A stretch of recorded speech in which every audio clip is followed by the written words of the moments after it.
Tsy mifanalavitra amin'izay fikirakirana ny informatika izay ihany no anomboantsika ny tapany faharoa amin'ny fampahalalam-baovao nosokafana tany Ambodiboanara ny farany herinandro teo ny relais postal taorian'io nahazo fiofanana mikasika ny fikirakirana ny nomerika sy ny internet ny ponina any an-toerana miorary ny aina sy Rodriguez Zafmaly no hitondra ny antsipriam-baovao.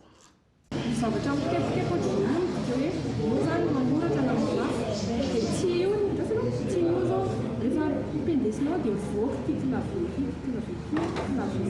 titlavey fa sary.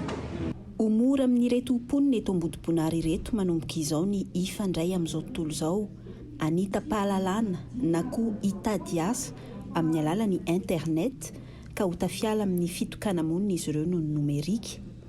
Ireo mpiasan'ny commune, mpisehatra ny fahasalamana, mpitandro filaminana, ireo tanora mpianatra, ny mpanabe sy ny sisa samy nahazo izao fiofanana izao. Ny jiry ahoana ny fomba atao rehefa hitady ny zavatra anankiray mety ilain-tena ohatra asa zay type d'examen ny CP na zavatra hafa koa. Nianatra tao internet tamin'ny tablety maro karazana be raha nianarina tao cheville.